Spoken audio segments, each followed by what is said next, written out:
They're melting. The melting Orpingtons.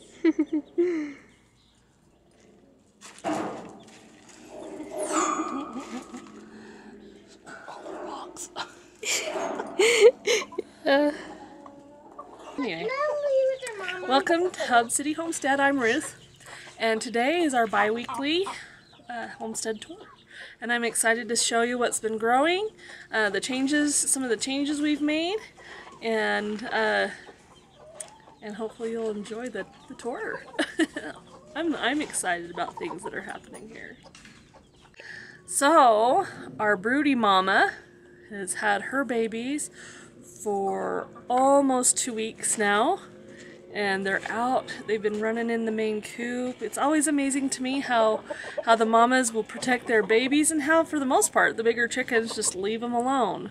You just have to watch the roosters because they always want to mate with the mama. But she tells them, she's all, no, we're not doing that. So, and then you've seen our video on splitting the run. Everybody seems to be pretty happy. We've got them all on a rotation for free ranging, and they're enjoying that, being able to get out and free range. And that way I don't have 42 chickens all out at the same time trying to get back to the coop that we want them in. And so it works pretty good. So we have one rooster over one flock and another rooster over the other flock. Our head rooster, our dominant rooster, the girls that are with our less dominant rooster, they still want to be with our dominant. And so we're hoping they'll kind of get used to that. They'll let him mate with them. They all seem to be getting along okay today, which is good. So chickens are growing. Chickens are happy, except for that we've got pellet feed and they don't like pellet feed. So we got some layer mash for them today. We'll get that fed to them. And hate it when we have to get emergency food because I wasn't prepared. So I'm trying to be more prepared with my chicken feed so that they don't have to have pellets, because they really don't like pellets.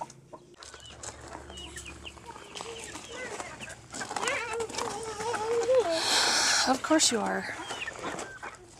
You're coming in. Do it quickly. You guys need a little extra space, or can you still do it? Oh, I mean, that gap isn't that big. And yet they still get out. So, everybody's growing up big in here. Our silkies have gotten really big. More fluffier. And fluffier. Our 5 babies from... Gosh, where were those 5 babies from? Before our trip. Yeah. Like 2 weeks before our trip. Yeah, like the end of May, huh? First, like Memorial Day weekend, I think. Yeah. Anyway, they're getting big. They still some of them still squeeze out. Yeah, those little ones, little bantam ones, we've got a slightly big gap in one of the rungs in our fence, and they squeeze through. Looking forward to the day when they're too big for that, or else I need to put a bit of fencing on it. But everybody over here seems pretty happy too. And they're especially happy because they've gotten to start to free range. And it's kind of fun because they're tiny, and when they're all in their group, it's like a lot of chickens, but it's a lot of little chickens. It's a little chicken army. It's so much fun. Little chicken army. Okay. The escapees. You little escapees. Oh, we're in a heat wave here in Utah, and that for us means we're in the upper 90s, up at the elevation we're at. Down in the valley, they've been hitting like 102. So it makes me grateful I'm in the mountains, but it's still hot. But our garden is looking really beautiful. Everything has really taken off over the last 2 weeks. Our sunflowers, oh, I'm so excited because they're getting so close to blooming. Oh, look, this has more than one flower on it. So some of these big ones are really getting close. Oh, good. I thought they were only going to have one flower head. This one's got like 4. Hey, it looks like this one has 3. Oh, I'm really excited. It looks like this one has 3. Does that one have Does that 3? one have 3? Does that one have 3? So, Oh, yeah, yeah. we're starting. Has 3. We're getting ready to have sunflowers bloom. They're growing really well. We did lose these 2 manzanita bushes. Poor We little still have this one. dead bushes. And we lost those 2 manzanita bushes. Ah. These sunflowers have not gotten as big because of the watering situation. So something I'm learning this year is mulch. I need to be using a lot more mulch around the base of my plants to help retain the water in the soil, because it does get dry really, really fast. So, but they're looking great and we're really excited to see them bloom. So now, if you start looking at my pumpkin plants, we did have issues with squash beetles. I have a small enough number of plants that I was able to just pick them off as I watered them. And so it hasn't been too bad with the squash beetles. So we've got some pumpkins coming in here. There's some flowers coming in. There's one right Flowers on the there. plant. Lots of females, lots of males, lots of flowers. Even the ones back there are doing really good, and we're starting to get some fruit on them. That one didn't get fertilized. When they go yellow like that, we know they didn't get pollinated, and so they die. But these ones that are getting big and green, they're looking really good. We have several on these 2 plants. There's a beetle right here. Oh, yep, there's a beetle right there. Is it? Where'd it go? It's over here somewhere. Oh, yep, There it is. Man, they just come from nowhere. Yeah, and I just put you on the plant, huh? Oh, there's another one. There's a couple of them down there. Mating. Ooh, they're all mating. Where'd it go? Oh, there's a couple of them down there. Yeah, there are. Ooh. These are squash beetles. These guys are all trying to make babies. So we gotta get them. You're not supposed to squish them because it supposedly brings more. Move out of the way, Mirren. Oh, boy, there were a whole bunch there, weren't there? Yeah. I feel like I lost one. I'm not seeing it. We need to add more water to the bucket because some are escaping.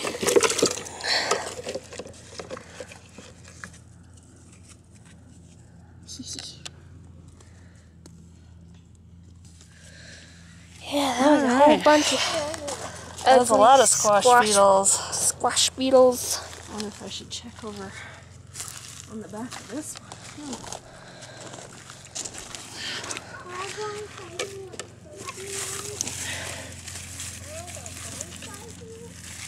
Because what they do is if you don't get them, they'll lay their eggs on the bottom of your leaves.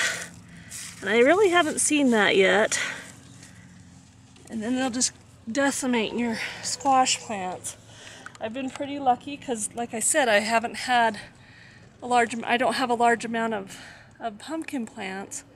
So I've been able to catch them and drown them, and I won't see them for a while again, and then somehow they make their way back over, or else maybe they had laid eggs before, or I don't know. Tomatoes are doing really good. This one's kind of curly probably because it's got too much water right now, but over the next couple of days it'll be okay.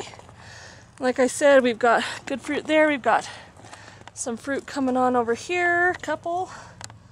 My husband's all, when are we gonna get some tomatoes? And I'm like, well, they're coming. This one's doing a little more better. This one's doing really good, and we have quite a bit of fruit. There's a lot of flowers up here, so I'm hoping this will all start to fruit. I need to get more zip ties and zip tie all of these so that when the fruit comes on really heavy, they don't fall over. But I've been pretty pleased with them. We've got one red one on there and some really nice size ones coming on. This one looks really good too. And then this one has some really nice sized fruit down below. Split a little bit because I was doing too much water there for a little while, and next year I'm not going to put the tomatoes into containers like that. I will plant them, I'll do starts and end up planting them right in the ground because tomatoes do well in the clay soil here in Utah. And then this pumpkin plant, we've got some really nice fruit coming in on this. This is our sugar pie pumpkin. And so when these are done, we will make pumpkin pie with them. At least that's the hope. There's a couple yellow ones and dying ones. Yeah, a couple dying ones, but we've got one here, we got one here, we got one here. Seems like there was another one somewhere. But 3 is really good. Yeah. And we've still got a little bit of time on this too. We've got more coming on, so. Sugar pie pumpkins are, they have a short maturity time. They're only 90 days compared to some other plants, pumpkin plants. This one's doing a lot better. That one is still struggling, but who knows? You know, we'll keep an eye on it. Want to check that plant for beetles? Oh yeah, I can do that. Just in case. Just in case. Just in case, so that we're just in time. Yep. Huh, Justin? Just in case, so that we can be just in time. A lot of times the best time to check for beetles is when you are watering, because they'll kind of stay down at the main base of the plant, but when you water, they come to the top of the leaves because they don't want to drown. And then this makes it a heck of a lot easier to collect them and drown them. And then our daylilies are doing good. I've just ordered and have some butterfly bushes coming to plant all along this top tier for our more decorative garden and to help bring pollinators in. Because next year we're going to do 6 squash plants, squash/pumpkin plants on each trellis. I'm going to fix that trellis so we can actually trellis them up and over. We're going to do, I want to do like 5 tomato plants on the front and do a second trellis here on the back to do another 5 tomato plants, so we can have 10 tomato plants. Down at that end, I think is where I'm going to do my sunflowers next year. So, and then I also have a 2 forsythia bushes. One I think we're going to put over in the corner where the short sunflowers are. And the other one, we haven't decided where we're going to put that one yet. So, get the forsythia in. This one has more flowers coming on it. Yep. That one had one already, and it's dying, but that one's a new one. So we've got things growing. Harvesting season is coming. I've already started plans for the garden next year because I am new at this and I want to make sure that I stay on top of it. Crossing my fingers that we'll find space, that we'll be able to build all the raised beds that I want to, and be able to plant all the vegetables and herbs and everything that I want to do. We're hoping to, I bought stakes for the chicken moat garden. I need to get the fence up in there, so that's a project that should be coming up again soon, where we're working on that again. I know it's taking forever, but you know, you do what you can do when you can do it, and one step at a time, just a little bit at a time. Treebert is doing well. The kids named it Treebert, and we're loving it. I'm pretty sure it's grown a foot since we planted it. I think it's gotten taller. Yeah. It's grown at least a foot taller than what it was. So it's really exciting to have our tree. That's going to be really nice. It's hard to use. It Yeah. is taller than me. few things coming up. We are going to create a rooster posse because we've got a bunch of roosters again, and a lot of them we don't want to get rid of because we want to breed those specific breeds. So we will be creating a rooster posse where it's just roosters so that they are away from the hens and hopefully won't cause problems. Justin, will you go set that down over there for me? And we're gonna get ready to sell some chicks locally, sell eggs locally. Right now, our chickens are averaging right around 6 to 7 eggs a day, and our family eats probably 2 dozen eggs a week. We like our eggs. So, you know, 7 eggs a day, 7 days a week, that's 49 eggs. That's way more than 2 dozen, right? So, we're starting to actually give eggs to friends and family, and over time, we hope to be able to sell them. And we're looking forward to that and building up clientele for that. The chickens are eating all kinds of grasshoppers. Yeah, the chickens, we've got a lot of grasshoppers right now. I'm amazed they haven't decimated my garden. Maybe grasshoppers don't like pumpkins and tomatoes so much. And they haven't even gotten to my sunflowers. So, but the chickens love the grasshoppers. And so it's fun to watch them chase those. What else do we have coming up? I think that's all I can think of right now. We'll have more breed videos. I hope you've been enjoying our breed videos that my daughter has done.